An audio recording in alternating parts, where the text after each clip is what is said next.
it's Karen and Boo, and we're here for our noontime video. I'm actually on my way right now to go get a pedicure and then to get my hair completely done because my hairdresser and colorist no longer lives in town. Kristen. Also, oh my gosh, can I just show you something? So I'm in the kitchen right now and we just made these. They're 5-ingredient bagels. 5 ingredients are mozzarella cheese, cream cheese, almond flour, eggs, and baking powder. They're so good. Oh, I know what I want to talk about. I want to talk about something I'm totally pissed off about. Did you see Trump meeting the French First Lady? He's like, oh, you're in good shape. This is why I am not a politician's wife, because I would have been like, are you fucking kidding me? You are not my doctor or my personal trainer. It's not yours to tell me what kind of fucking shape I'm in. How do you even get there? Also, he goes to her husband, oh, like, congratulations on this prize horse. She's in great shape. It was so disgusting and repulsive. I didn't like it when he put the saddle on her and then he started riding. It was in bad taste. He won like the Preakness or something. She was in really good shape though. That is true. To win against actual horses. In fairness, she was in good shape. But in unfairness, he has 2 ways to associate with women, right? He can either be kind of rapey or dismissive. That's it. I have never seen him actually engage with a woman on a level that wasn't one of those 2 things. Not to distract, but I want to be a little rapey with my food over here because I'm saying rapey with my food. I'm eating it and you took me away to do the camera. Here, hold the camera. Goodbye. Hello, I'm Mangiacotti for the noontime video, and today I have attended a training for peaceful protesting, and these are my lovely friends and co-facilitators. This is Joanne and this is Kate. Hi. And can you guys say like a word about what we did here today? Sure, okay.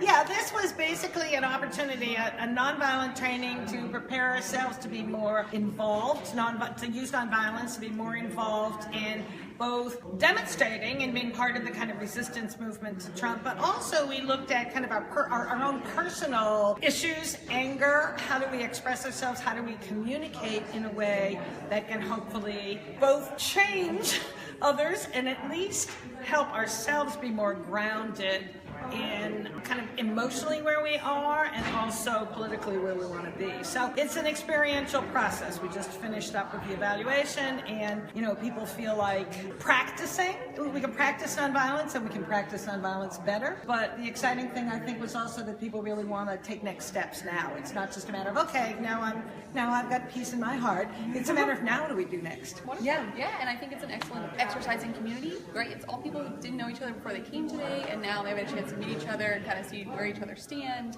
So yeah, for me it's huge community building. So it was sponsored by this, which is the Unify and Resist Coalition. It was a coalition, so there were many grassroots organizations represented. And I think as we go forward in time, we're called upon more and more to resist. It's nice to have some strategy and some planning and to really be mindful about the way you're resisting for the best effect possible.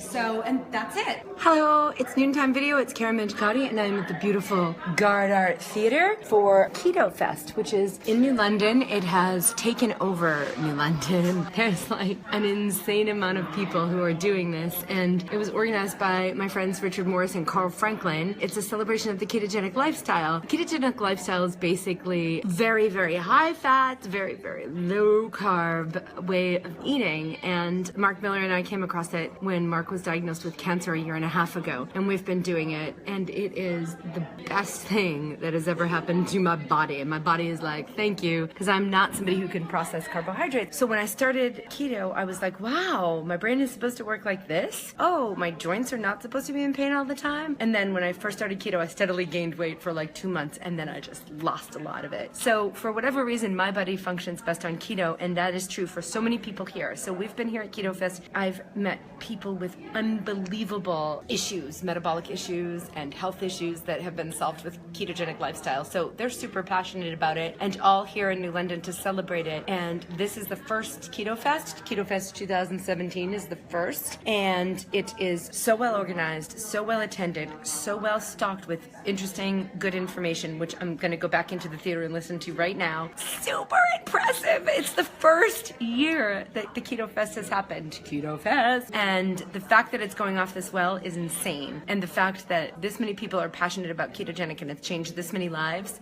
is super inspirational. So I will see you tomorrow at noon. I'm Kara Mangiacotti. This is my noontime video with my adoring son, Campbell Franklin, who thinks the world of me. And I think the world is swimming food. today. When I live in a mansion with my brother, we're gonna go on an eating tour of Europe. I'm envious. And we're gonna have a glitter room and a money room. Why is there a glitter room? Oh, the glitter room. So it's a pool of glitter, and Yeah, then there's waterfall clearly. and a water slide, and they shoot down glitter instead of water, so we can go in there. Well, that sounds like a really well thought out And we're plan. gonna hire somebody to, whenever we open the door, just blast us with glitter. Do you have a guitar room by any chance? Because I Maybe. saw when you designed your house that it had a lot of guitars in it. Oh right, I just put random things in it. All right, so that is our that's our noontime video. Hi, it's Kara Mangiacotti, and it's my noontime video. So we're going to talk a little bit about inventing stuff today. Campbell Franklin, let's see your outfit. He's wearing pajamas still, but it's a shirt for pajamas and pajama shirt for pants. That is cleverness. This is Gia, my brilliant engineer daughter. Gia's invented something. Want to tell us about your invention today? Okay, this is her bike, and she has glued onto the bottom towels, because towels are for what, Gia? What's it for? Cleaning the water on the floor, and often there's water on the floor, and this rolls around everywhere. What do you do when you get an idea, Gia? I create it. Yes. Okay. So it's like when you have like a flappy book, one of the flappy book instead of the hard covers, and you're trying to have one of your book lights onto it, but it keeps on like falling over. And I created this thing where you, like a cardboard thing, you pull it out and you can snip it on there. So awesome. She's a great inventor. And this is our ingredients, because we are going to make our own soap. So anyway, summer is for inventing. Oh, Gia, what are you doing now? I'm making a pocket for the broom to fit in, so it's like a cleaning bike. Oh, so you're going to attach the broom to the bike? Pretty good. All right. See you tomorrow at noon. Today, I want to talk about something that's totally bugging me. I don't know if you know this, but Teen Vogue just did an article on lots of different kind of sex, and one of them was anal sex, and people are freaking out about this article by Teen Vogue on anal sex. And I get it. It wasn't something that we used to talk about, and that's what progress is, my friends.